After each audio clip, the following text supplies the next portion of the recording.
Dulu pernah populer ungkapan yang muda yang bercinta. Kini kiranya perlu ditambah dengan ungkapan yang muda yang berinvestasi. Apabila melihat begitu bergairahnya kaum muda berinvestasi belakangan ini. Generasi milenial mendominasi pertumbuhan investor saham. Hal ini menjadi angin segar bagi industri pasar modal di tengah pandemi COVID-19. Bursa Efek Indonesia atau biasa disebut BEI kebanjiran investor muda. Direktur Pengembangan BEI, Hasan Fauzi mengatakan, tren ini telah terjadi dalam beberapa tahun terakhir dan tertinggi dicatatkan selama pandemi COVID-19. Di 2021 lalu, jumlah investor mencatat rekor pertumbuhan tertinggi sepanjang sejarah pasar modal. Untuk jumlah investor saham bahkan bertambah lebih dari 2 kali lipat dari tahun sebelumnya, tepatnya 103,6%. Merujuk laman KSEI, jumlah investor pasar modal hingga akhir Desember 2021 didominasi oleh investor berusia di bawah 30 tahun, sebesar 60,2%.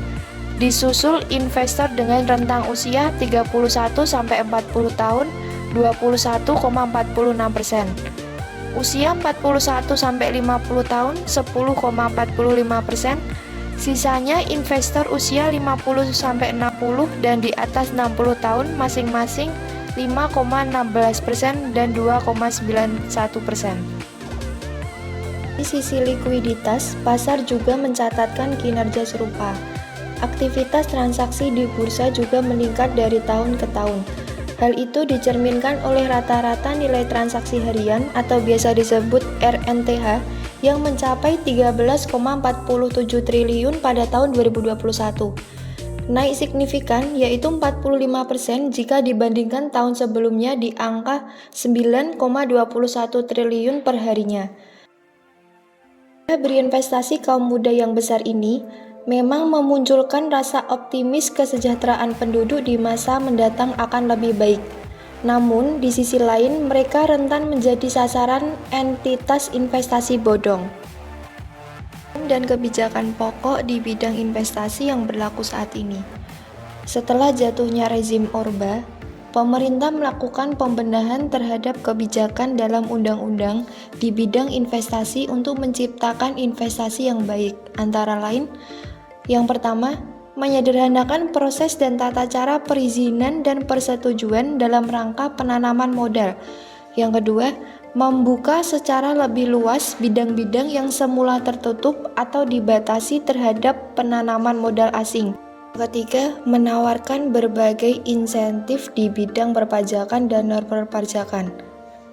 Yang keempat, menyempurnakan berbagai produk hukum dan mengeluarkan peraturan perundang-undangan baru yang menjamin iklim investasi yang sehat.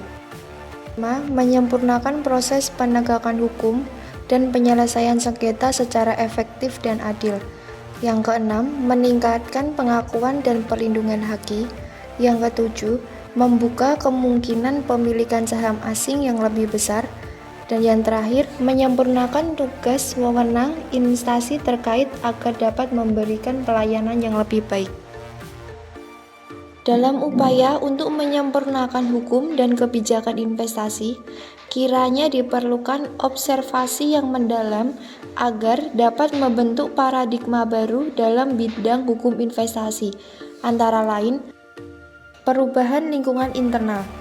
Perubahan di lingkungan internal dalam hal ini memerlukan kerja keras dan kebersamaan seluruh komponen bangsa, karena tantangan yang dihadapi seperti disintegrasi bangsa, kerusuhan sosial bermotif sara, dan lain-lain, sebaiknya dapat menanamkan perencanaan perumusan hukum dan kebijakan investasi.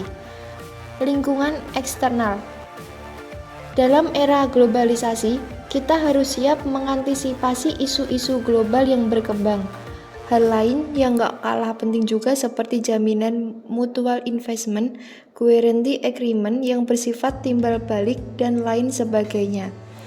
Maka, Agar dapat mengembalikan kepercayaan internasional untuk melakukan investasi di Indonesia, harus segera memulihkan stabilitas politik dan menjamin keamanan dan ketertiban.